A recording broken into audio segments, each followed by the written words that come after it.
चलिए तो अब हम लोग अगले टॉपिक की तरफ आएंगे और ये टॉपिक है एसी जनरेटर। तो एसी जनरेटर क्या होता है, कैसे काम करता है, इसको हम लोग अभी सीखने वाले हैं। ठीक है, चलिए तो सबसे पहले टॉपिक लिखते हैं AC generator. AC generator.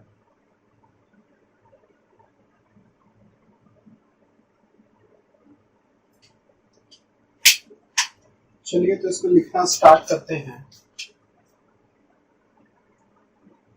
The principle of electromagnetic induction is used by the AC generator to produce an electric current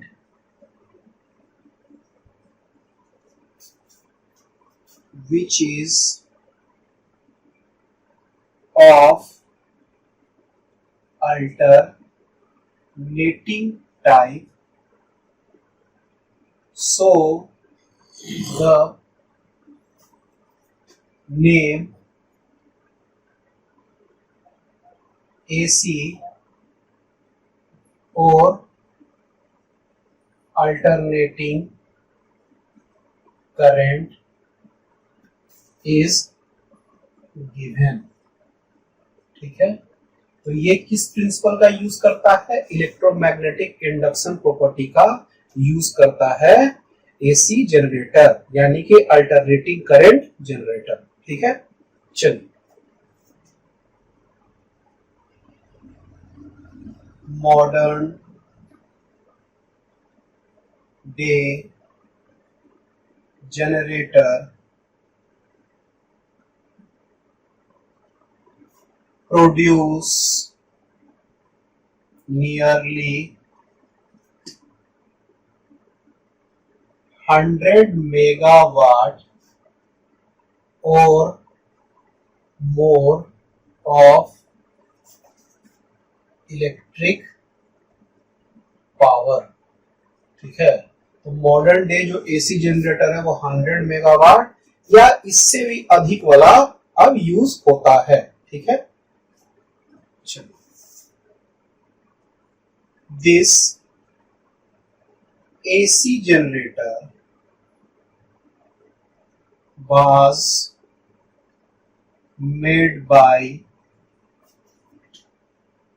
Yugoslavia. Yugoslovakia एक कंट्री है, वहां का आदमी, उसका नाम था man named as Nikola Tesla, जिसके नाम से टेस्ला यूनिट आया। ठीक है, इसमें होता क्या है, आप क्या करते हैं, इसको मिटा देते हैं और एक फिगर बनाते हैं। ठीक है, फिगर साइड में बना देंगे और उसके बाद हम लोग क्या करेंगे, उसके बारे में लिखेंगे तो ज्यादा क्लियर समझ में आएगा।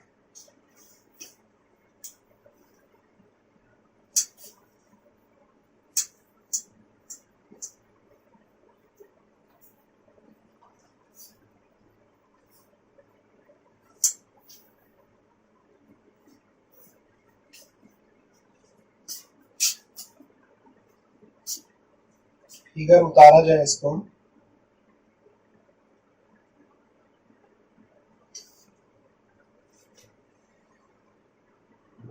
हाँ,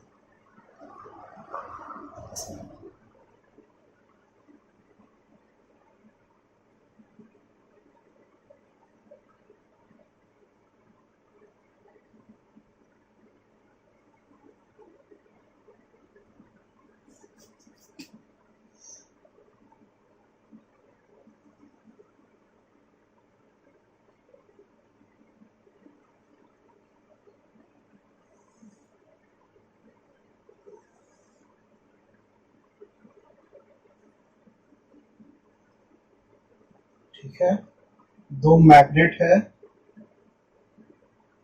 इसके बाद इसको एक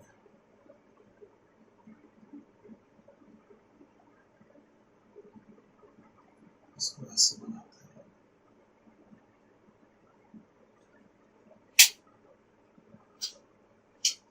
कॉइल है,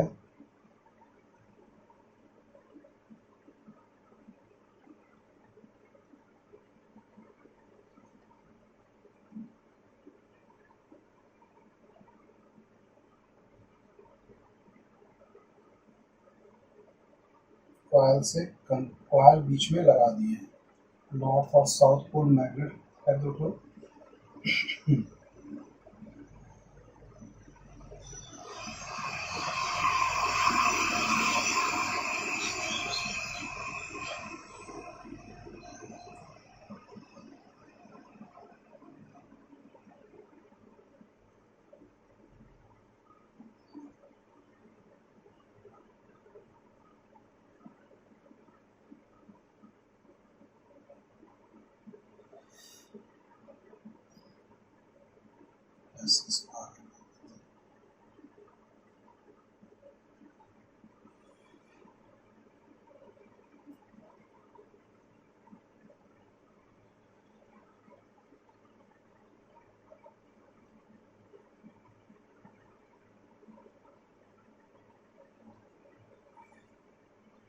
इसको स्लिप रिंग्स कहते हैं।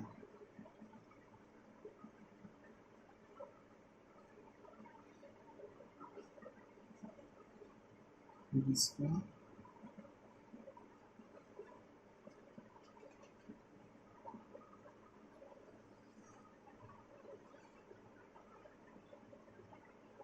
सबका नाम लिख देते हैं।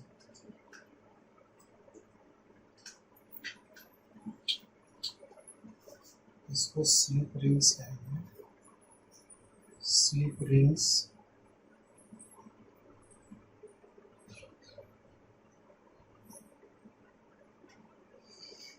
अल्टरनेटिंग ईएमएफ,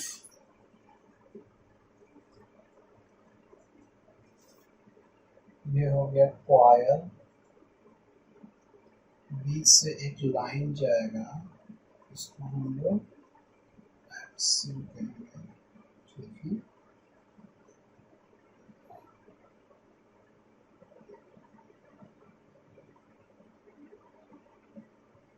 कार्बन ब्रश,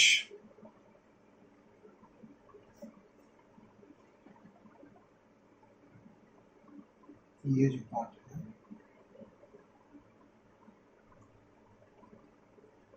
एक कार्बन ब्रश। ये जब रोटेट करता है ना, तो इसको ये चेंज करता है कि ये लगातार रोटेट करता रहे। ठीक है, तो स्लिप रिंग्स और कार्बन ब्रश का बस काम इतना ही आपको याद रखने का है कि ये रोटेट करने में इसको हेल्प कर रहा है पूरा। ठीक है, करंट उल्टा हो भी जाता है तो ये पूरा रोटेट करता है, ताकि करंट इसमें उल्टा सीधा होगा। ये अल्टरनेटिंग करंट का ये फॉर्म है। ठीक है, अब हम लोग लिखते हैं इसमें, here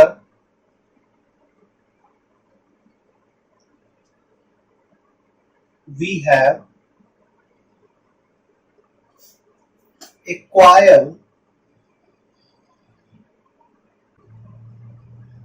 mounted on a rotor shaft।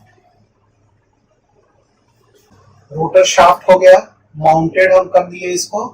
Mounted का स्पेलिंग सही लिख लीजिए, mounted on A rotor shaft.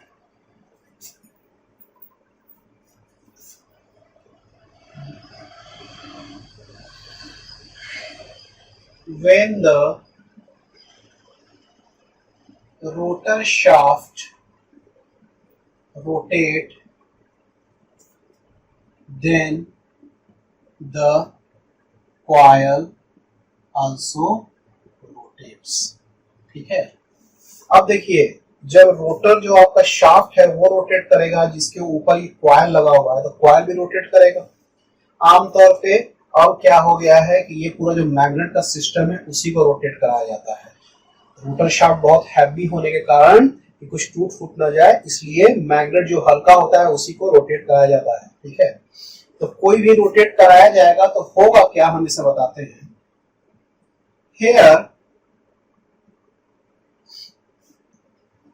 we have, here we know that change in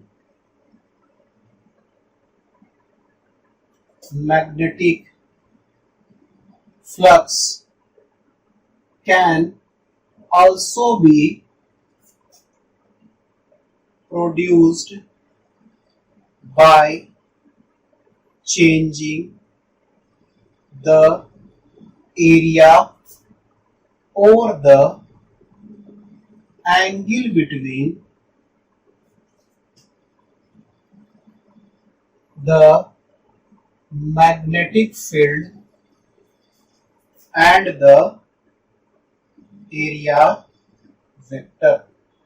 Here in AC generator, we change the angle between the area vector of loop and the magnetic field of the magnet.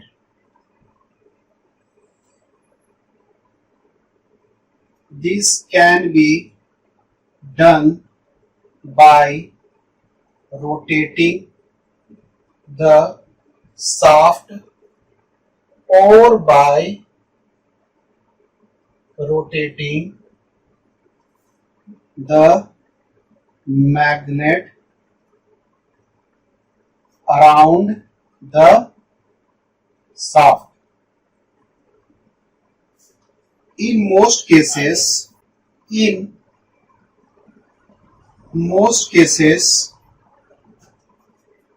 the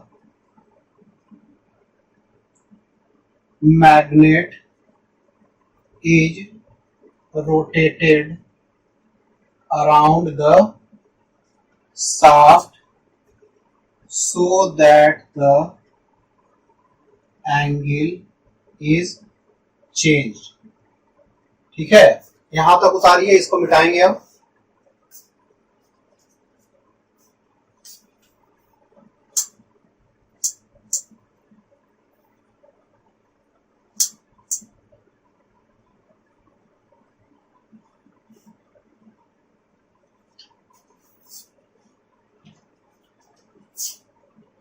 This change in flux induce EMF in the coil. ठीक है, EMF क्या होगा, coil में आएगा।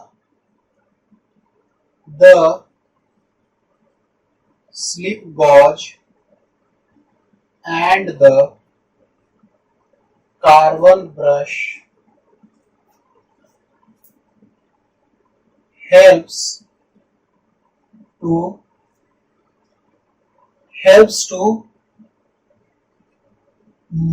rotate the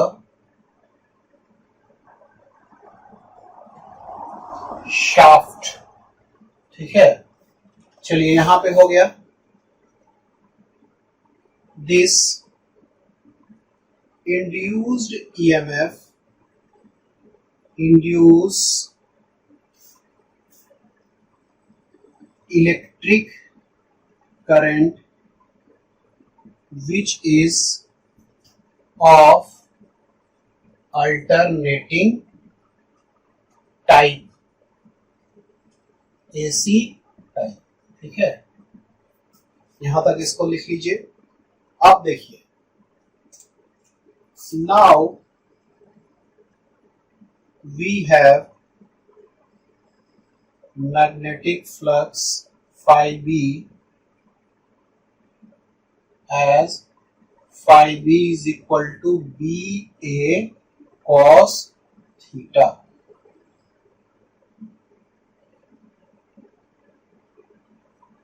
Since there is where theta is angle between b and a, ठीक है.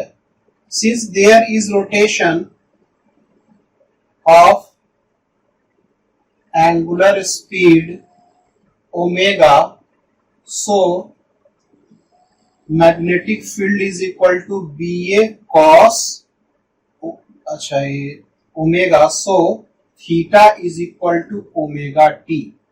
so magnetic flux का जो वैल्यू हो जाएगा ba cos omega t.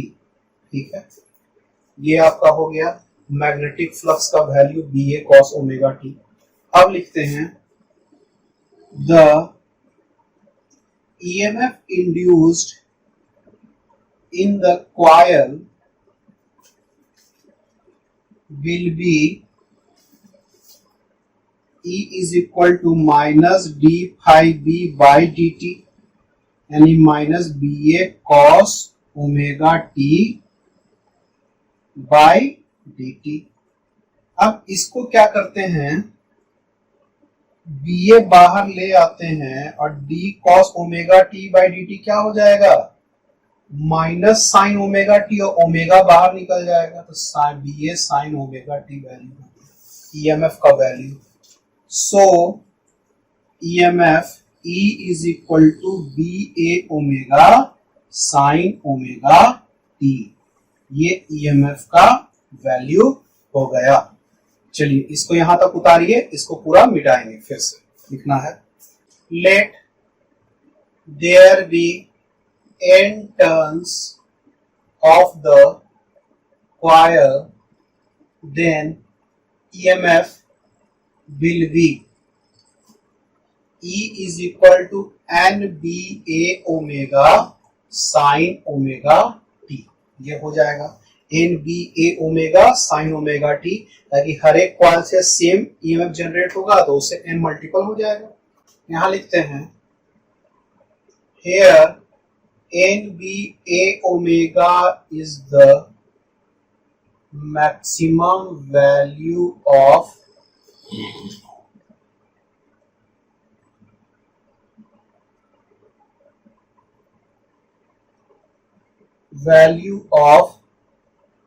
EMF. ये nba omega maximum value of EMF हो जाएगा. And the value of sin omega t will be equal to plus minus 1. So we can write as E is equal to E naught sin omega t. ठीक है, E naught का value क्या हो गया, nba omega. Here E naught maximum value of EMF, इसका value हो गया nba omega. ठीक है. अच्छा अब देखिए कि इसका जो EMF का वैल्यू है वो मैक्सिमम वैल्यू nba ओमेगा है. ठीक है, क्योंकि साइन ओमेगा टी का वैल्यू +1 या -1 हो सकता है, मैक्सिमम या मिनिमम. तो ये मैग्नीट्यूड में यदि मैक्सिमम देखा जाए तो इसका वैल्यू 1 हो गया तो nba omega maximum value of EMF आपका हो जाएगा. ठीक है, ये बात समझ में आ रहा है, ये मैक्सिमम वैल्यू ऑफ ईएमएफ हो जाएगा. The polarity of EMF changes periodically. इसका पोलैरिटी क्या हो रहा है, चेंज हो रहा है पीरियोडिकली. ठीक है, so the current produce by this EMF is of alternating type. ये कंटिन्यूअस करंट है, यह अल्टरनेटिंग करंट है, क्या इधर कहीं मैक्सिमम वैल्यू जा रहा है, कहीं मिनिमम वैल्यू जा रहा है। And the maximum and minimum value of current occurs at theta is equal to 90 degree and theta is equal to 270 degree respectively। ठीक है, मतलब 90 डिग्री पे क्या हो जाएगा, 1 वैल्यू हो जाएगा तो मैक्सिमम वैल्यू, और 270 पे क्या होगा, -1 हो जाएगा। ठीक है, तो ये क्या हो जाएगा, इसका मिनिमम वैल्यू हो जाएगा। ठीक है, तो अब देखिए, we can also write angular speed omega as omega is equal to 2 pi by t is equal to 2 pi into v, where v is equal to 1 by t is the frequency of rotation। Frequency of rotation हो गया, ये rotate कर रहा है तो उसका rotation का frequency हो गया। तो ये जो है ओमेगा को हम लोग 2 पाई भी के फॉर्म में भी लिख सकते हैं। So we have EMF E is equal to E naught sine 2 pi into frequency, ऐसा हो गया। And value of EMF varies from plus E naught to minus E naught. ठीक है, तो प्लस ई नॉट से माइनस ई नॉट के बीच में ही वैरी करेगा। देखिए, प्लस ई नॉट इसका मैक्सिमम वैल्यू है, माइनस ई नॉट इसका मिनिमम वैल्यू है। ठीक है, चलिए ये वहां तक उतार दीजिए, उसके बाद एक दो लाइन हम लिखाएंगे और इसको मिटाएंगे। वहां पे लिख लीजिएगा E इज इक्वल टू क्या था, E naught sine 2 pi into frequency into t था, वो टी भी मल्टीप्लाइड था, वहां लिख लीजिएगा, ताकि ओमेगा टी था तो ओमेगा का वैल्यू 2 पाई भी लिखे तो टी को मल्टीप्लाई कर देने का। तो ई का वैल्यू आपका इतना आ गया। ठीक है, और ई का वैल्यू प्लस ई नॉट से माइनस ई नॉट, तो वहां जो लिखे थे उसको यहाँ पे टी मल्टीप्लाई कर दीजिएगा, नहीं किया हुआ है तो। ठीक है, अब यहां तक समझ में आ रहा है कि प्लस ई से माइनस ई के बीच में वैरी कर रहा है। अब लिखते हैं the average value of the EMF and the current in the given time will be calculated in the next chapter in alternating current. जो अल्टरनेटिंग करंट चैप्टर पढ़ेंगे तो उसमें हम लोग क्या करेंगे, average value of EMF of current का हम लोग निकालेंगे कि टी टाइम में जो प्लस ई और माइनस ई के बीच जो वैरी कर रहा है ना टी टाइम में, तो उसका वैल्यू हम लोग एवरेज वैल्यू निकालेंगे। ठीक है, तो वो अगले सेक्शन का बात है। यहाँ अभी मेरे पास यहाँ तक है कि ई का value E naught sine 2 pi into frequency into time हो गया आपका। ठीक है, यहाँ तक इसको उतार लेने का है। अब यहां तक ये समझ में आ रहा है कि ये जो करंट इससे जो बनेगा वो भी अल्टरनेटिव टाइप का होगा, ताकि ईएमएफ आपका अल्टरनेटिव टाइप का बन रहा है तो करंट भी आपका अल्टरनेटिव टाइप का बनने वाला है। ठीक है, एक काम और कीजिएगा कि जहां पे कॉइल लिखे हैं ना कि इसमें कॉइल लगा हुआ है, एक्सिल है, शाफ्ट है, तो जहां कॉइल लगा हुआ है उसको ब्रैकेट में लिख दिया था, उसको आर्मेचर भी कहते हैं। उसको हम लोग क्या कहते हैं, आर्मेचर भी कहते हैं। तो आर्मेचर भी उसका दूसरा नाम है, उसको लिख दीजिएगा। ठीक है, याद से पहले उसको लिख दीजिए।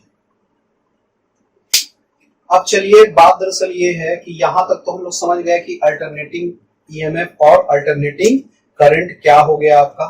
ठीक है, अब हम लोग ये जो घूम रहा है पूरा का पूरा मशीन, मतलब या तो आपका मैग्नेट घूम रहा है या फिर आपका शाफ्ट घूम रहा है, मतलब शाफ्ट घूम रहा है, जिस कारण से आपका क्या हो रहा है, मैग्नेटिक फ्लक्स में चेंज आ रहा था, जिसके कारण ईएमएफ बन रहा था, जिसके कारण फिर करंट फाइनली आ रहा था।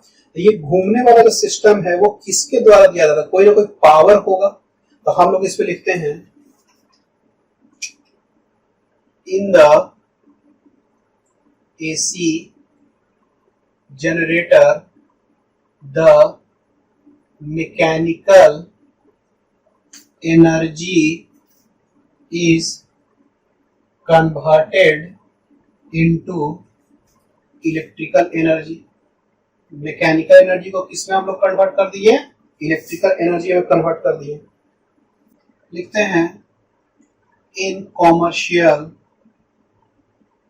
AC generator the armature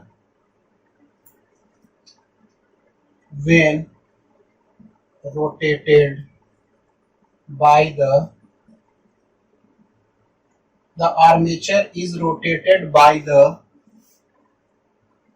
water speed falling from the dam is called as hydroelectric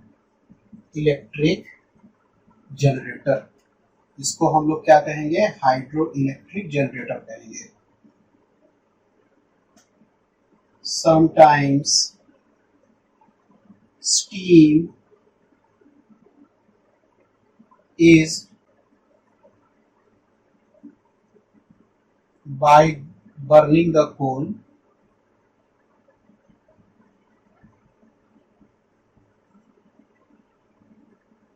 and this steam rotates the armature and is called as thermal generator। इसको थर्मल जनरेटर कहेंगे। अब क्या है, sometimes the nuclear fuel, अब कोल की जगह nuclear fuel use कर लेंगे।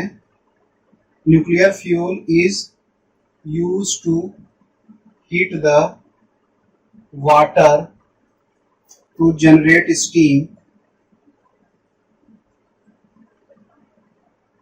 is called as nuclear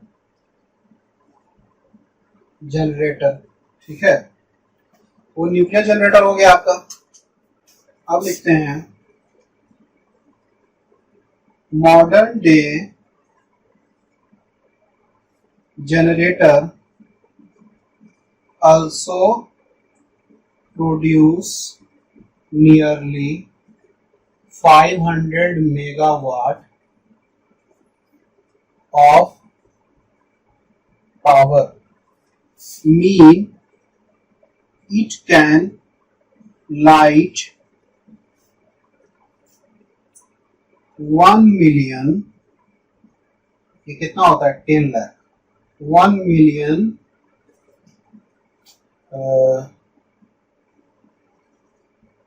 it can light 1 million bulb of 100 watt। ठीक है, इतना पावर 10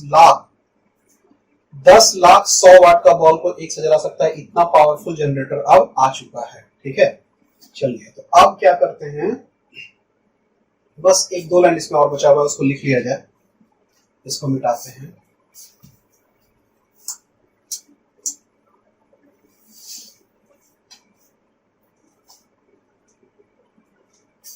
The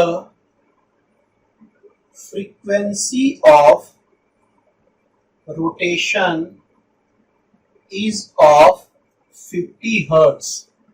ये 50 हर्ट्ज क्या होता है कि 50 रिवॉल्यूशन पर सेकेंड। ठीक है, 50 hertz in India, but in USA they use 60 hertz.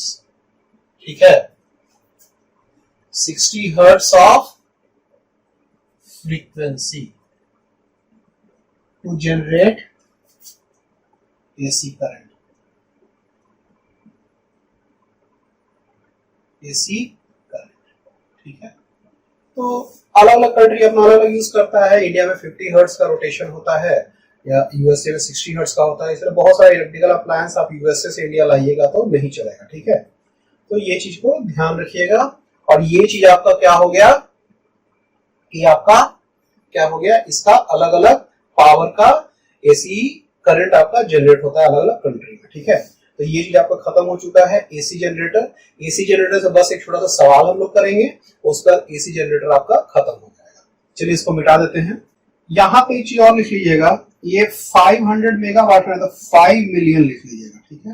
5 million यानी कि 50 लाख, ठीक है। 1 मिलियन होता, 100 मेगावाट होता तो 1 मिलियन होता, 500 मेगावाट है तो 5 मिलियन लिख लीजिएगा। Bulb of 100 watt.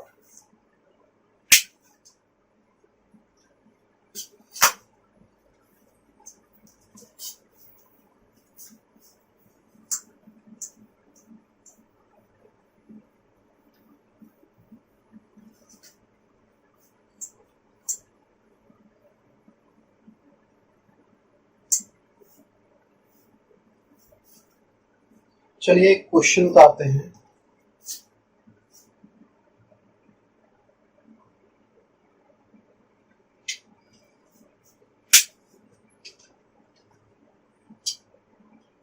Kamla pedals a stationary bicycle.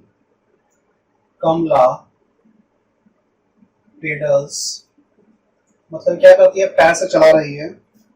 Stationery bicycle, stationery bicycle, ऐसा बाईसाइकिल जो चल नहीं रहा है, घूम रहा है खाली। The pedals of the bicycle are attached. The pedals of the bicycle are attached to a 100-turn coil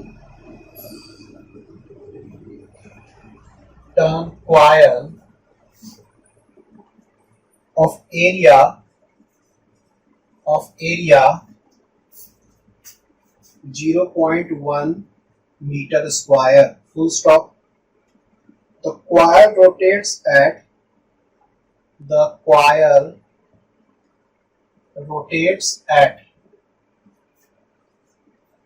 half a revolution per second. Half a revolution per second, ठीक है। And it is placed in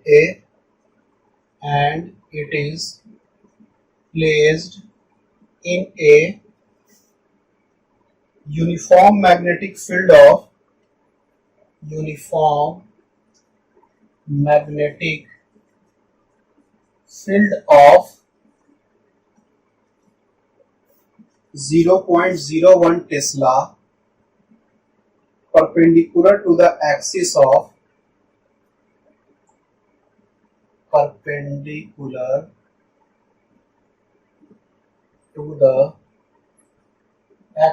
of rotation of the coil.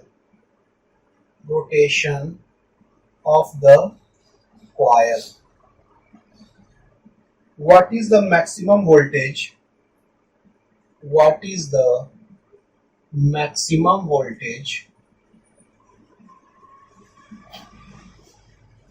Generated in the coil?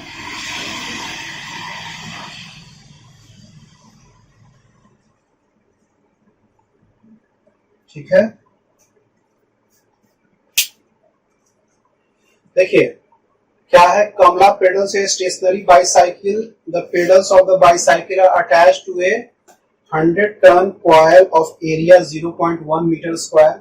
The coil rotates at half a revolution per second and is placed in a uniform magnetic field of 0.01 Tesla perpendicular to the axis of rotation of the coil, ठीक है।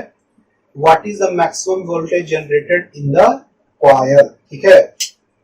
अब देखिए answer इसका लिखते हैं, the maximum voltage और EMF, voltage और EMF same ही चीज हुआ, ठीक है। Voltage and EMF generated is N B A omega, ठीक है। एन बी ए ओमेगा हो गया। अब देखिए ये एन जो है नंबर ऑफ टर्न्स है, B magnetic field, A area, omega को हम लोग फ्रीक्वेंसी में भी लिख सकते हैं। एन बी ए ओमेगा है तो एन बी ए रहने देते हैं और ओमेगा को लिख सकते हैं 2 पाई इंटू फ्रीक्वेंसी, ठीक है। ऐसा तो अभी करके हम देख चुके हैं। नंबर ऑफ टर्न्स के जगह पे क्या लिख दे 100, मैग्नेटिक फील्ड क्या हो गया 0.01, एरिया का वैल्यू क्या हो गया 0.1 और ये क्या हो गया 2 पाई इंटू फ्रीक्वेंसी, फ्रीक्वेंसी का वैल्यू क्या हो गया, अच्छा हाफ रिवॉल्यूशन पर सेकंड है, यानी कि हाफ हो गया इसका फ्रीक्वेंसी,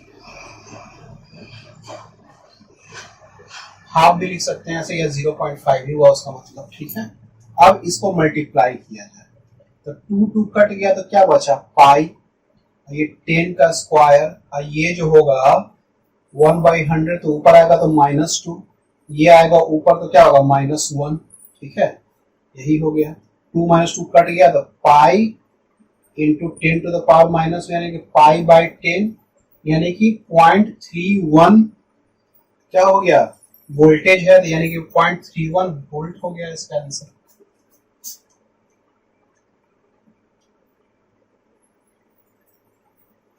पॉइंट 314 वोल्ट लिख देते हैं, ठीक है। 0.314 इसका वोल्टेज हो गया, यही ना मैक्सिमम वोल्टेज होगा। समझ में आ रहा है मैक्सिमम वोल्टेज कैसे निकालें।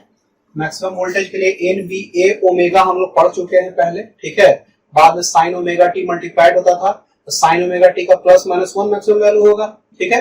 तो maximum value N B A omega हो जाएगा, साइन ओमेगा टी का वैल्यू 1 हो गया तो इससे हम लोग सबका वैल्यू डाले, N number of turns, B magnetic field, A area और बी जो फ्रीक्वेंसी हो गया, यानी number of revolution per second, और हाफ रिवोल्यूशन पर सेकंड का दिया हुआ है तो हाफ लिख दिए, बाकी आंसर आ गया आपका, ठीक है। तो ये आपका आंसर हो गया। तो आपका एसी जनरेटर खत्म हो गया। चलिए इसको उतारिए। चलिए तो अब हम लोग इलेक्ट्रोमैग्नेटिक इंडक्शन से रिलेटेड सवाल बनाना स्टार्ट करते हैं और पहला सवाल हम लोग लिखते हैं।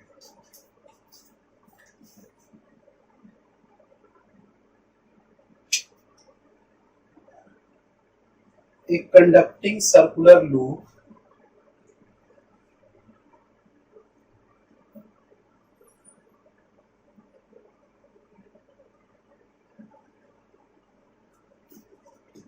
is placed in a uniform magnetic field is placed in a uniform magnetic field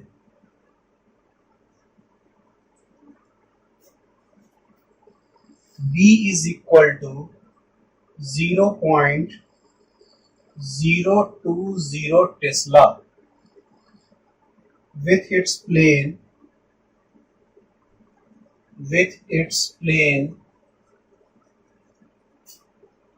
perpendicular to the field, ठीक है। somehow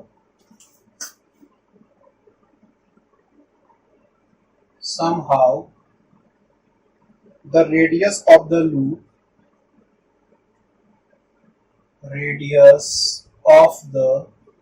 loop starts shrinking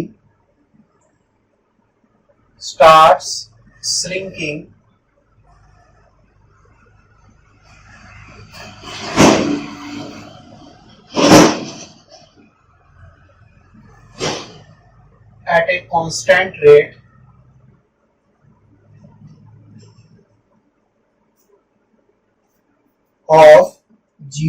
of 1 millimeter per second.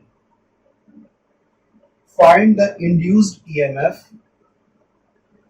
Find the induced EMF in the loop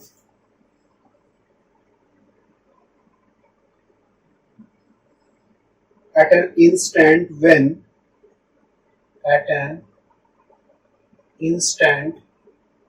when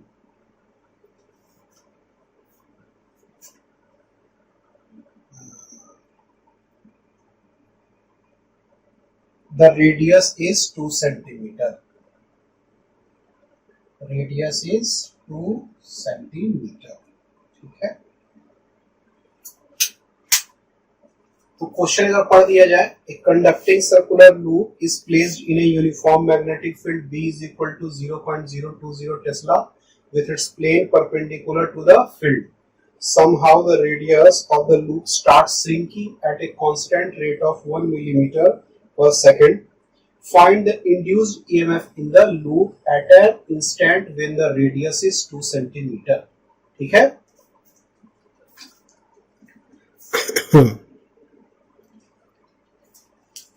अब देखिए हम जो बता रहे हैं magnetic field का जो चेंज है, मैग्नेटिक फ्लक्स का चेंज है, वो मैग्नेटिक फील्ड चेंज होने से भी होता, एरिया चेंज होने से भी होता है और एंगल चेंज होने से भी होता है। तो यहाँ पे क्या चेंज हो रहा है, आपका एरिया चेंज हो रहा है। क्यों? क्योंकि रेडियस चेंज हो रहा है। ठीक है, रेडियस जब श्रिंक होगा तो आपका एरिया भी चेंज होगा। ठीक है, तो यहाँ एरिया चेंज होने से मैग्नेटिक फ्लक्स का चेंज आ रहा है। ठीक है, हम मैग्नेटिक फ्लक्स का चेंज आने से क्या हो रहा है, ईएमएफ जनरेट हो रहा है। ठीक है, तो इसी इंड्यूस्ड ईएमएफ का वैल्यू निकालने का बोल रहा है जब रेडियस 2 सेंटीमीटर है। देखिए रेडियस जो इसका है वो किस रेट से आपका श्रिंक कर रहा है, 1 मिलीमीटर पर सेकंड से स्पीड से वो छोटा होते जा रहा है रेडियस, यानी कि एरिया भी उसी रेस्पेक्ट में क्या होगा, छोटा होगा। अब मैग्नेटिक फील्ड और आपका इसका मैग्नेटिक फील्ड का वैल्यू आपको दिया हुआ है। चलिए इसको लिखते हैं क्या क्या डेटा दिया हुआ है। तो हम लोग डेटा लिख देते हैं, मैग्नेटिक फील्ड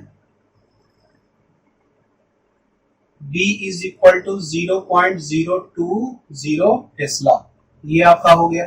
अच्छा, ये जो आपका एरिया है उसके परपेंडिकुलर में मैग्नेटिक फील्ड है, तो एरिया भी परपेंडिकुलर में होगा उसका और मैग्नेटिक फील्ड परपेंडिकुलर में, दोनों के बीच का एंगल 0 डिग्री, यानी कि जो फ्लक्स लेंगे वो magnetic field area into cos theta, तो थीटा का वैल्यू तो 0।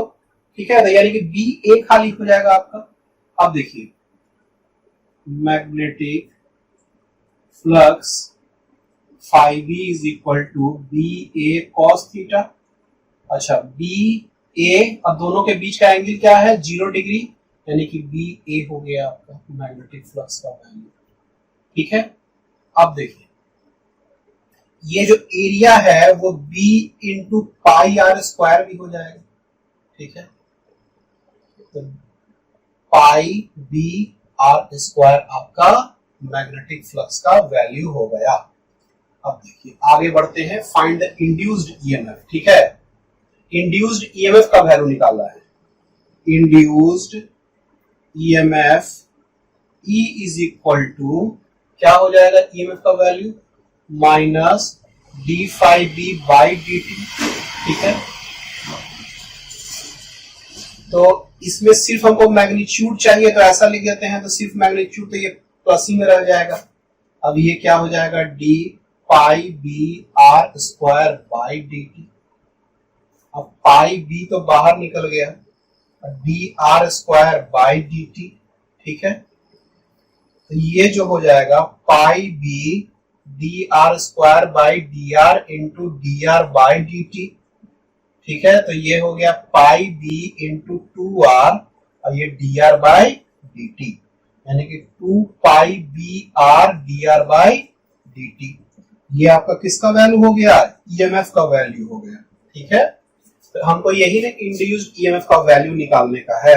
तो बोल रहा है कि उस समय निकालिए जब रेडियस इसका कितना है, 2 सेंटीमीटर, और श्रिंकिंग होने का रेट इसका तो फिक्स है, वो है 1 मिलीमीटर पर सेकेंड, यानी कि D r by D T इसका वैल्यू 1 मिलीमीटर पर सेकंड दिया हुआ है, इसका आर का वैल्यू 2 सेंटीमीटर दिया हुआ है। ठीक है, समझ में बात आ रहा है। तो सबको हमको सेम यूनिट में पहले चेंज करना पड़ेगा, सबको मीटर में कर देते हैं चेंज। तो ई का वैल्यू हो जाएगा 2 पाई, बी का वैल्यू क्या लिख दें हम, बी का वैल्यू क्या है 0.020। ठीक है, अच्छा आर का वैल्यू जो है रेडियस में देखिए इसका डेटा जब लिखिएगा तो यहाँ लिख लीजिएगा, रेडियस जो लिखिएगा वो है 2 सेंटीमीटर यानी कि 2 इंटू 10⁻⁻2 मीटर। फिर जो आपका जो स्पीड जो है वो क्या है 1 मिलीमीटर पर सेकेंड यानी कि 10⁻³ मीटर पर सेकेंड, ये भी हो गया। तो सबका डेटा लिखा जाए तो ये रेडियस का वैल्यू कितना आ रहा है 2 इंटू 10⁻²। इसका जो रेट है स्पीड वो कितना है 10⁻⁻3। ठीक है, तो ये जो आपका वैल्यू हो गया, इसको हटा दीजिए, तो 4 4 टू 8 8 पाई इंटू 10⁻, ये बाहर ऊपर आया 10⁻²-2 ये हो गया 8 पाई इंटू 10⁻7 वोल्ट ईएमएफ का वैल्यू। ठीक है, इंड्यूस्ड ईएमएफ का वैल्यू देखा जाए कितना आ रहा है। ठीक है, तो इसको कैलकुलेट कर लेते हैं।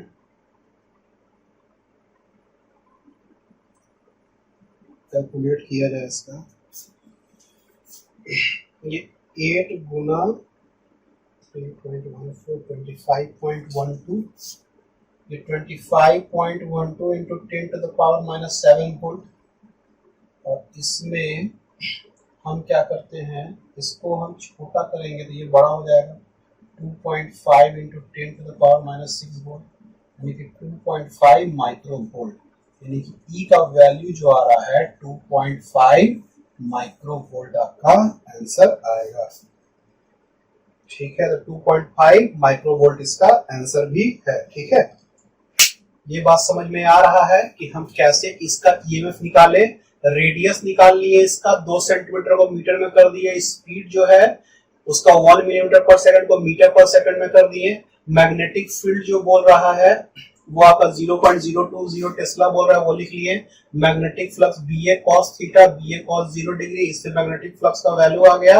ईएमएफ का value rate of change of magnetic flux और उसका निकाले हैं, तो आपका डायरेक्टली यहाँ आया और यहाँ से सबका वैल्यू हम डाल दिए फाइनली, तो मेरा ईएमएफ का वैल्यू डायरेक्टली 2.5 माइक्रो वोल्ट इसका क्या आ गया ईएमएफ या पोटेंशियल डिफरेंस आपका आ गया। ठीक है, तो ये आपका आंसर हो गया। चलिए इसको उतारिए, एक क्वेश्चन लिखते हैं। अ यूनिफॉर्म मैग्नेटिक फील्ड, ये uniform magnetic field B exists in a direction, B exists in a direction perpendicular to the plane of a square, perpendicular to a plane of a square frame made of copper wire.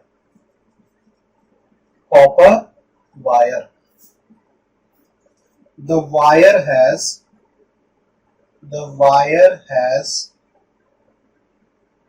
a diameter of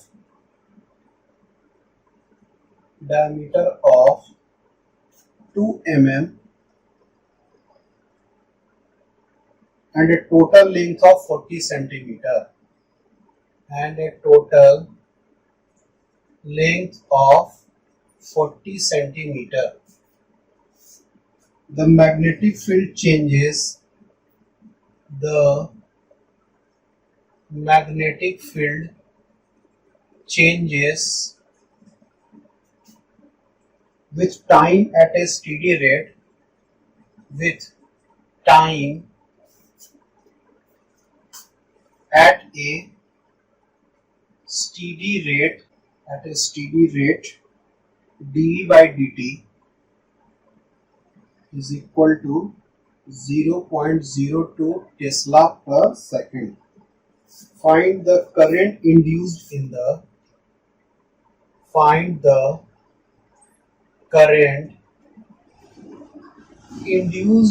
the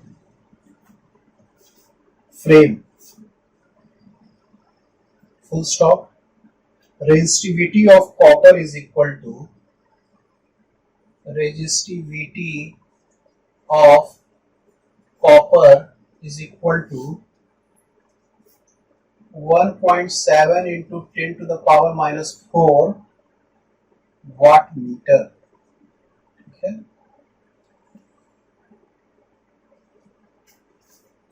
चलिए question पढ़ दिया जाए। Uniform magnetic field B exist in direction perpendicular to a plane of a square frame made of copper wire. The wire has a diameter of 2 mm and a total length of 40 centimeter. Full stop. The magnetic field changes with time at a steady rate dE by dt is equal to 0.02 Tesla per second. Find the current induced in the frame. Resistivity of copper is equal to 1.7 into 10 to the power minus 8 watt meter. 10 to the power minus 8 है। चलिए दोबारा पढ़ने का use आया, 10 to the power minus 8 watt metre, इसको लिख लीजिए। चलिए अब आगे बढ़ते हैं इसमें। चलिए तो इसमें बढ़ते हैं। Magnetic field B exist in direction perpendicular to the plane of square frame made of copper wire. ठीक है, एक स्क्वायर बना हुआ है। ठीक है, स्क्वायर फ्रेम बना हुआ है कॉपर वायर का, बना हुआ है कॉपर वायर का। ठीक है, अच्छा वायर का जो डायमीटर है, मतलब ये जो वायर जिसे बना हुआ है उसका जो डायमीटर है, डायमीटर का वैल्यू कितना दिया हुआ है? डायमीटर का वैल्यू दिया हुआ है आपका 2 mm। ठीक है, अच्छा टोटल लेंथ जो दिया हुआ है इसका वो कितना दिया हुआ है? 40 सेंटीमीटर। ठीक है, तो ये पूरा लेंथ दिया हुआ 40 सेंटीमीटर और ये स्क्वायर है। तो magnetic field changes with time at a steady rate D by D T. देखिए यहाँ पे मैग्नेटिक फील्ड चेंज हो रहा है, एरिया चेंज हो रहा है, मैग्नेटिक फील्ड चेंज हो रहा है, इससे मैग्नेटिक फ्लक्स में चेंज आ जाएगा। Find the current induced in the frame. तो करंट इंड्यूस इसमें कितना होगा? ठीक है, ये निकालने का है। और रेजिस्टिविटी ऑफ कॉपर आपका दिया हुआ है। तो सबसे पहले बात हम जो डेटा है उसको लिख देते हैं। वायर डायमीटर डी का जो वैल्यू होगा वो क्या है? 2 mm, यानी कि 2 into 10 to the power minus 3 metre. यानी कि इसका हम लोग रेडियस लिखेंगे। Radius r is equal to 1 mm, यानी कि 10 to the power minus 3 metre. Radius आ गया। Total length of square is equal to कितना है? 40 सेंटीमीटर, यानी कि 0.4 मीटर। ठीक है, ये बात समझ में आ रहा है। अच्छा dv बाई dt का, अच्छा ये जो टोटल लेंथ का तो स्क्वायर दिया हुआ है 40 सेंटीमीटर दिया हुआ है ना। ठीक है,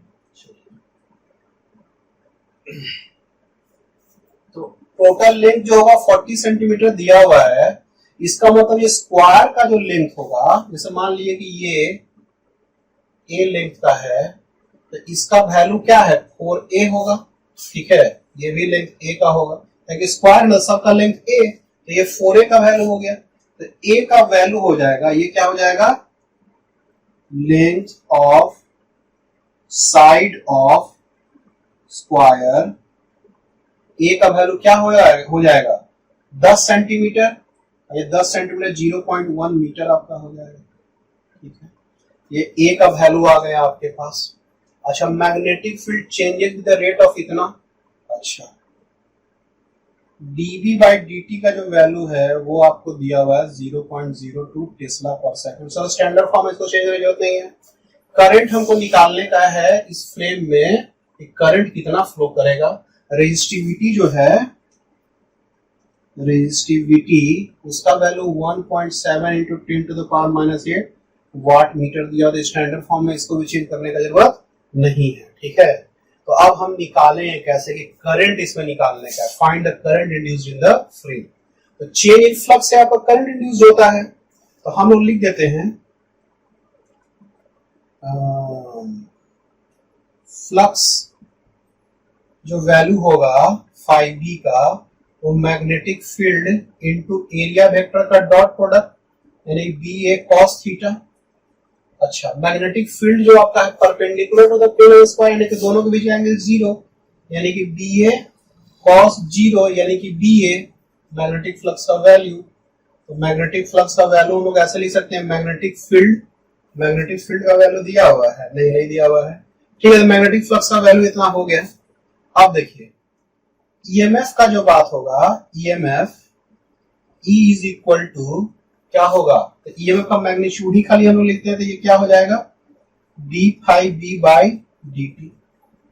अच्छा, तो d B A by D t, A बाहर निकल गया तो d B by D t. A जो इसका हो जाएगा, एरिया जो हो जाएगा, इसका जब एरिया निकालेंगे तो साइड का स्क्वायर यानी कि A square d B by D t. A इसका साइड कितना निकाले 0.1 यानी कि 0.1 का स्क्वायर, और डीबी बाई डी का वैल्यू, डी बाई डी का वैल्यू कितना है, डी बाई डी का वैल्यू निकाले, हाँ 0.02 टेस्ला पर सेकंड। अच्छा, इसका जो भी यू वैल्यू आएगा वो सब किस में आ जाएगा, पूरा वोल्ट में आ जाएगा इसका आंसर, ठीक है।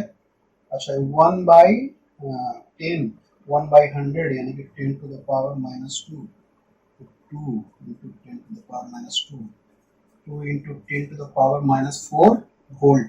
ये आपका आ गया ईएमएफ का वैल्यू, ठीक है। चलिए अब हम लोग लिखते हैं करंट का वैल्यू करेंगे for electric current. E is equal to I is equal to E by R, ठीक है। तो E का तो वैल्यू पता है, रेजिस्टेंस का वैल्यू नहीं पता है, ठीक है। तो रेजिस्टेंस का वैल्यू जब लिखना है, for resistance we have formula R is equal to rho L by A।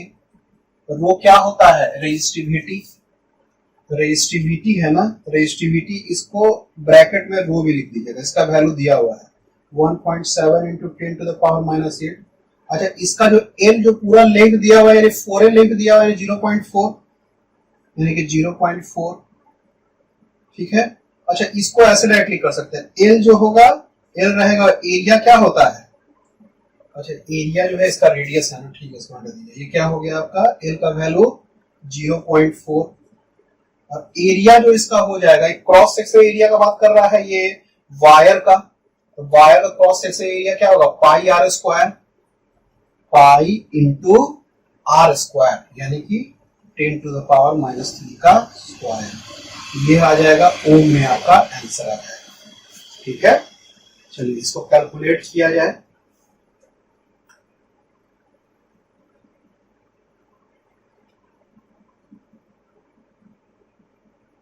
Are का वैल्यू जो आपका आ रहा है वो 2.16 into 10 to the power -3 ohm, 2.16 into 10 to the power -3 ohm, ठीक है।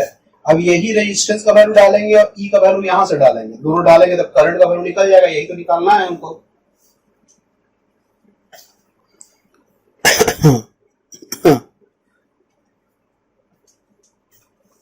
तो चलिए इसको मिटाया जाए थोड़ा।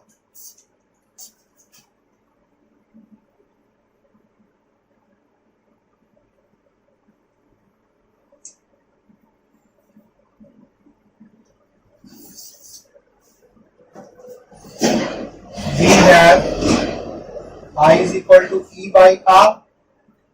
इसका I का वैल्यू क्या है, E का वैल्यू क्या है 2 into 10 to the power -4, और R का वैल्यू कितना है 2.16 into 10 to the power -3, ठीक है। ये वोल्ट है, ये ओम, इसका वैल्यू जो आ जाएगा वो एम्पेयर में आएगा, जो भी वैल्यू आएगा। कैलकुलेट किया जाए इसका, समझ में आ रहा है कैसे बना रहे हैं इसको। इसका वैल्यू जो आ रहा है 9.3 into 10 to the power -2 ampere, ये आई का वैल्यू हो जाएगा, ठीक है। चलिए क्वेश्चन को फिर से समझा दे रहे हैं, एक बार समझिएगा इसको अच्छा से कि इसमें क्या कह रहा है। मैग्नेटिक फील्ड एग्जिस्ट कर रहा है direction perpendicular the plane of the square frame. इसमें ये जो पूरा फ्रेम किसका बना है, कॉपर वायर का बना हुआ है। वायर का डायमीटर दिया हुआ है 2 mm, जिसको मीटर में चेंज किए थे, और टोटल लेंथ 40 सेंटीमीटर, यानी कि पूरा ए वाली साइड है तो स्क्वायर का चारों साइड सेम होता है, तो 4a हो गया। तो 4a का लेंथ 40 सेंटीमीटर दिया हुआ है, ठीक है। अब चलिए, magnetic field change with time at steady rate dy dt equal to इतना, यानी मैग्नेटिक फील्ड चेंज होने का मतलब है कि फ्लक्स चेंज आ रहा है, और फ्लक्स चेंज के कारण ईएमएफ जनरेट हो रहा है, जिसके कारण करंट आ रहा होगा, ठीक है। और रेजिस्टिविटी ऑफ कॉपर का जो दिया हुआ है इतना वैल्यू दिया हुआ है, और current induced in the frame हमको निकालने का है। तो सबसे पहले हम लोग क्या किए कि हम लोग क्या निकालिए, ईएमएफ हमको निकालने का था। तो ईएमएफ निकालने के लिए हम लोग क्या किए थे, मैग्नेटिक फ्लक्स का चेंज निकाल लिए थे। तो मैग्नेटिक फ्लक्स का चेंज करके जब निकाले था तो फाइनली मेरा इक्वेशन 2 × 10⁻⁴ वोल्ट आ गया था, ये ईएमएफ हो गया। अच्छा, ये जो ईएमएफ आया, ईएमएफ तो I = E/R होता है, ईएमएफ बाय ये रेजिस्टेंस का लोगों को पता नहीं था। और रेजिस्टेंस जो होगा पूरा का पूरा स्क्वायर फ्रेम का जो ये पूरा वायर है उसका रेजिस्टेंस होगा। तो रेजिस्टिविटी इसका दिया हुआ है कॉपर का, लेकिन रेजिस्टेंस हमारा नहीं दिया हुआ है। लेकिन रेजिस्टेंस निकालना था, हम रो L/A लिख लेंगे, और रो क्या होता है इसका, रेजिस्टिविटी का वैल्यू उसको लिख दिए, और L जो होता है पूरा का पूरा लेंथ लिख लिया। पूरा लेंथ कितना है इसका 40 सेंटीमीटर, यानी कि 0.4 मीटर। और एरिया जो होगा वो कॉपर वायर का एरिया जो होगा वो πr² हो गया। रेडियस इसका 10⁻³ दिया हुआ है, ठीक है। रेडियस 2 mm दिया हुआ है ना, ये डायमीटर दिया हुआ है, रेडियस इसका 1 mm हो गया, तो 10⁻³ मीटर हो गया, तो उसका स्क्वायर कर दिया πr²। इससे आपका रेजिस्टेंस का वैल्यू इसका निकल गया। रेजिस्टेंस का वैल्यू डालें यहाँ पे, ईएमएफ का वैल्यू डालें, और करंट का वैल्यू इतना निकाल लिए, ठीक है। तो करंट का वैल्यू इसमें इतना आ जाएगा, ठीक है। ये बात समझ में आ रहा है। चलिए आगे बढ़ते हैं। चलिए अगला सवाल लिखते हैं। Conducting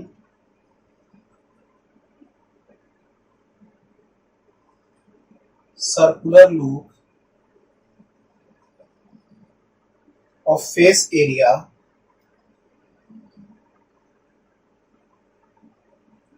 (2.5 × 10⁻³ 2.5 × 10⁻³ meter square is placed perpendicular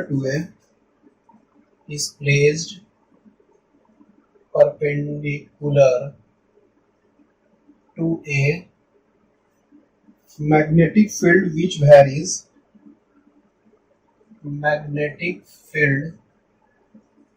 which varies as B is equal to 0.2 Tesla sin 50 pi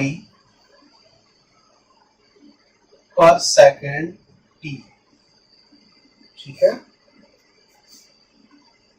ए में फाइंड आउट करने का है, find the charge flowing through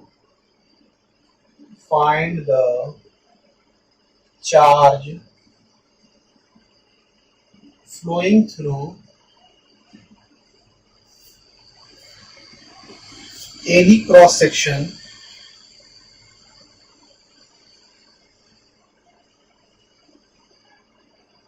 during the time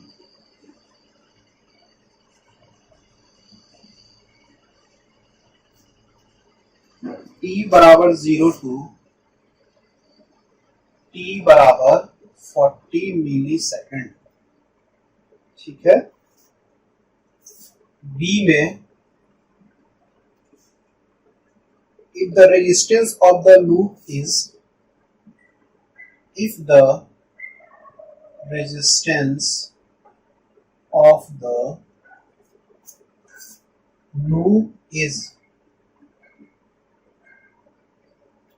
10 ohm and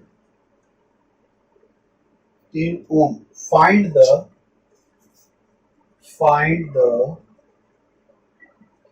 thermal energy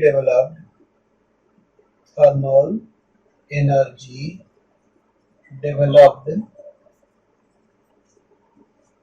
in the loop in this period,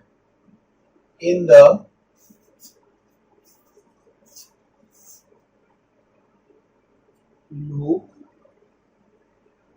in this period. ठीक है, एक बार question को पढ़ दिया जाए।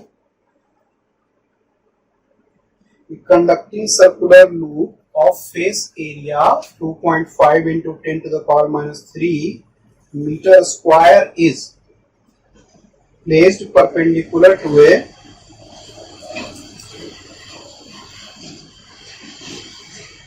magnetic field which varies as B is equal to 0.2 Tesla sine 50 pi per second t से multiplied. A. Find the charge flowing through any cross section during the time t is equal to 0 to t is equal to 40 millisecond. ठीक है। If the resistance of the loop is 10 ohm, resistance of loop का 10 ohm है, find the thermal energy developed in the loop in this period. Thermal energy जो loop में develop होगा उसका value क्या होगा। ठीक है, ये निकालने का है। चलिए इसको बनाया जाए। आपका दिया हुआ है conducting circular loop of face area इतना दिया हुआ है, तो एरिया दिया हुआ है, area of loop A is equal to 2.5 into 10 to the power minus 3 metre square is place perpendicular to a magnetic field which varies as B is equal to इतना। अच्छा, magnetic field B is equal to B naught sine omega T के form में है, where B not का value क्या है 0.2 Tesla and omega का value क्या है 50 पाई पर सेकेंड। क्यों हम ऐसा फॉर्म में लिखे, क्योंकि अभी हम लोग बी नॉट ओमेगा ए ही यूज करेंगे, एक बार डाटा डाल के यूज नहीं करेंगे।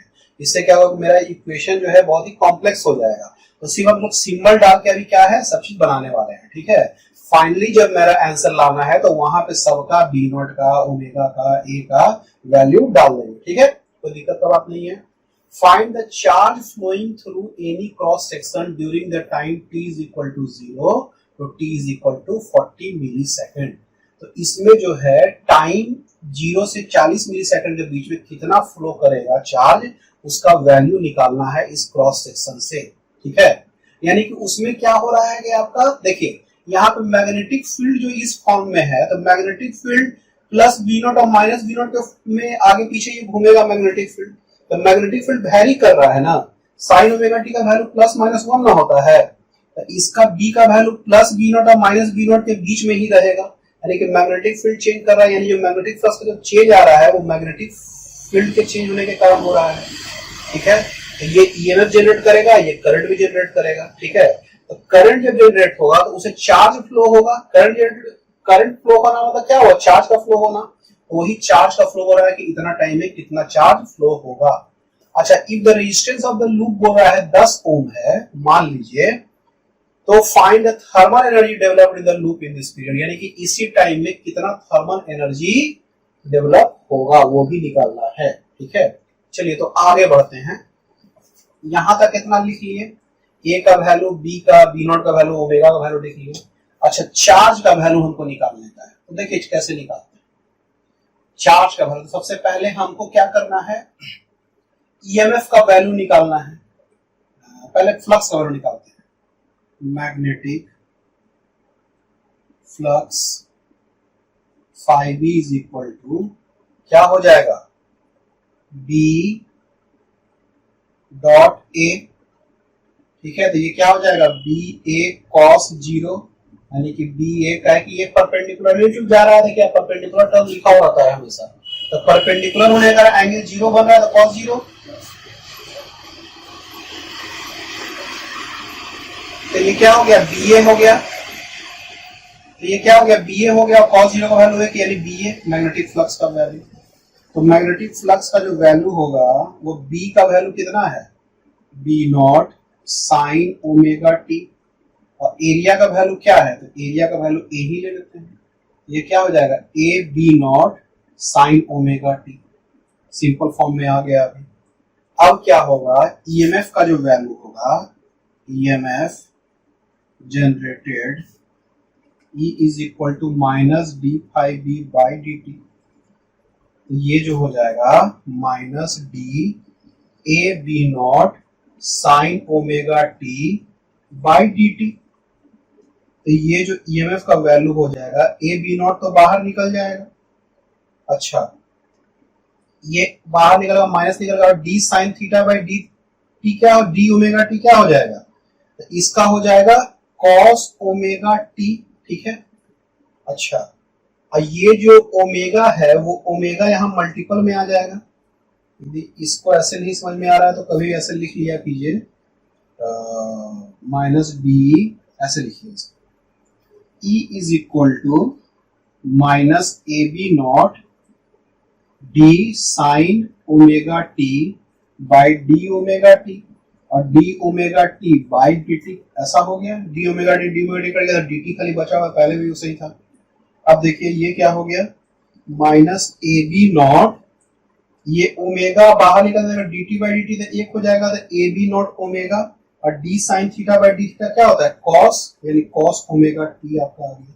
ये आपका मैग्नेटिक फ्लक्स, मैग्नेटिक ईएमएफ का वैल्यू आपका आ गया, ठीक है।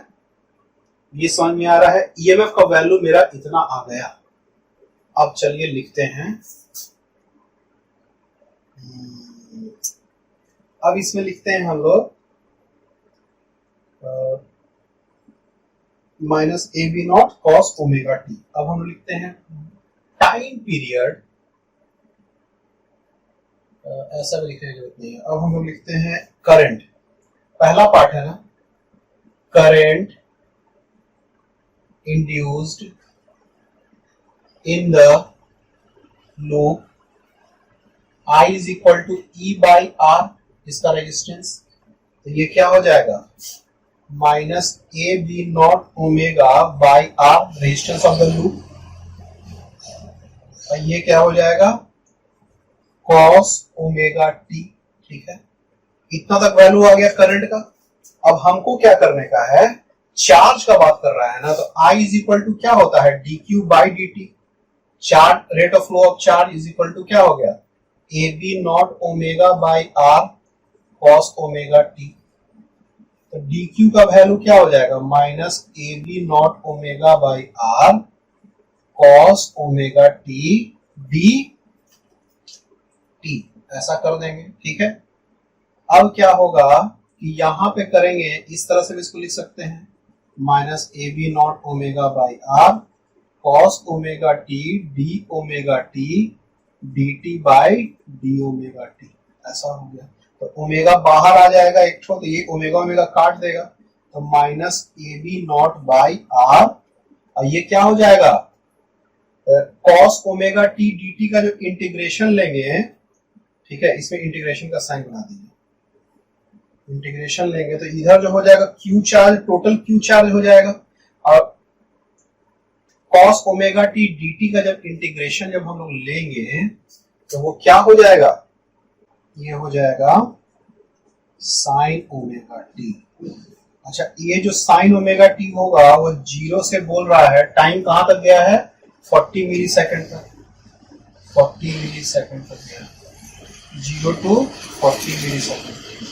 ये वैल्यू आ जाएगा minus A B naught by R sine omega का वैल्यू कितना हो जाएगा 55 पर सेकेंड, 50 पाई, और टी का वैल्यू कितना होगा 40 इंटू 10 टू द पावर -3, ठीक है।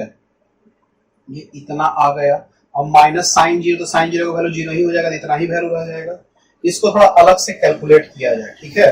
साइन क्या है आपका 50 pi into 40 into 10 to the power -3, तो साइन 5 4 20 यानी कि 2000 into 10 to the power -3 pi, यानी कि साइन 2 पाई, और साइन 2 पाई का वैल्यू 0 होता है। So Q is equal to 0, total जो वैल्यू हो जाएगा Q का ऐसे लिखते हैं minus A B naught by R into 0 यानी कि 0। So net charge passing through the loop will be zero. यानी कि नेट चार्ज जो है इस लूप में जो पास करेगा, जो चार्ज फ्लो करेगा, उसका वैल्यू क्या हो जाएगा? जीरो। ठीक है,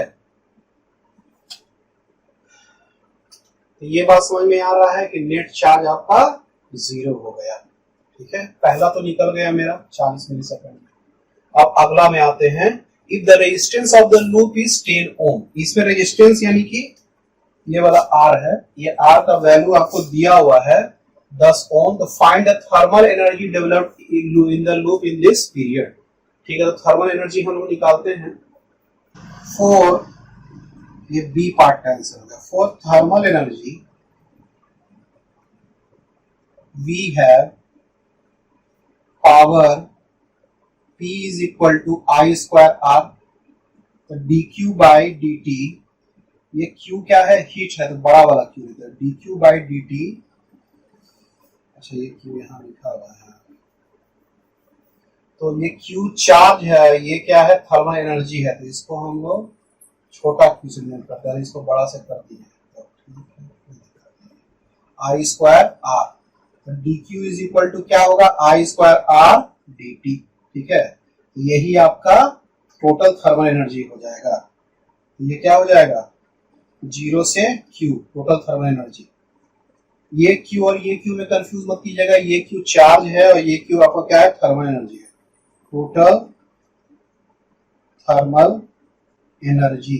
ठीक है, और टाइम इसका कहाँ है? 0 से 40 मिली सेकेंड में। ठीक है, 40 मिली सेकेंड में। तो ये जो Q का वैल्यू हो जाएगा I स्क्वायर R, और T का वैल्यू 0 से 40 मिली सेकेंड। ठीक है, तो Q का वैल्यू I स्क्वायर का वैल्यू निकालने का है ना, तो I स्क्वायर का वैल्यू निकाला जाए। इसमें क्या करेंगे? इसका पूरा चीज स्क्वायर कर देंगे हम लोग, तो लिखा जाए इसको A square B naught square omega square by R square cos square omega T, और टाइमिंग जो है 40 मिली सेकेंड है, minus 0 40 into 10 to the power -3, और ये जूल में आपका एनर्जी है। ठीक है, समझ में आ रहा है? ये कैसे करेंगे? ए जो है आपका दिया हुआ है, बी नॉट का वैल्यू भी दिया हुआ, सबका वैल्यू दिया हुआ है। ठीक है, सबका वैल्यू सिर्फ डालने का है, रेजिस्टेंस का वैल्यू दिया हुआ है। चलिए, तो सबसे पहले क्या करते हैं,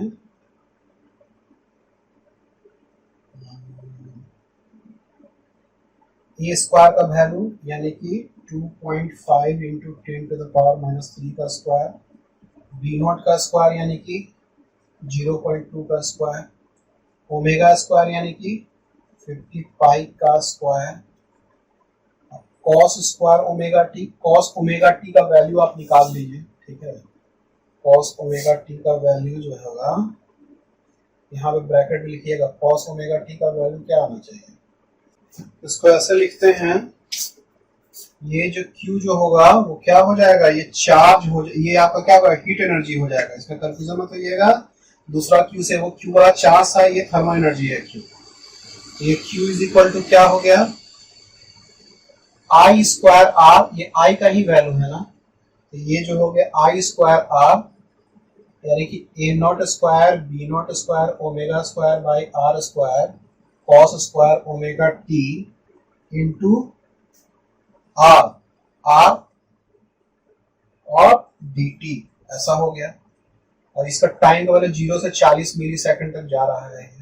देखिए बाहर क्या निकलेगा? A square B naught square omega square, ये आर कट जाएगा तो बाई आर, और अंदर में cos square omega T D T.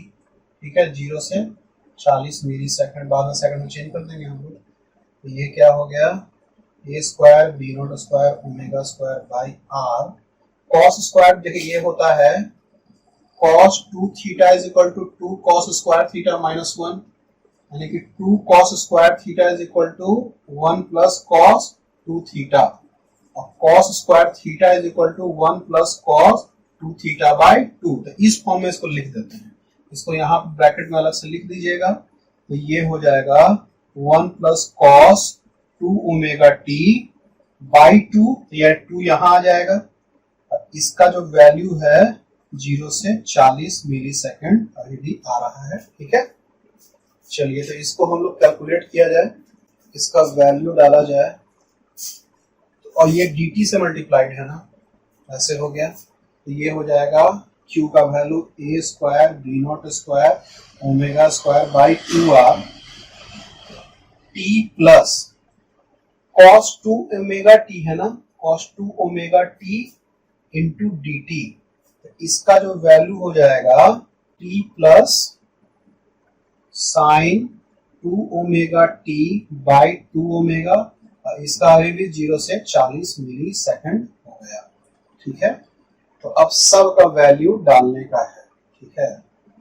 तो डाला जाए a square B naught square omega square by 2r, ये क्या हो जाएगा 40 मिली सेकेंड यानी 10 टू द पावर माइनस 3, और प्लस साइन 2 ओमेगा, ओमेगा का वैल्यू कितना है 50 पाई, और t का value 40 into 10 to the power minus 3 by 2 omega 50 pi, और माइनस सब 0 0 कर देंगे तो सब 0 हो जाएगा, तो यही रह जाएगा ये।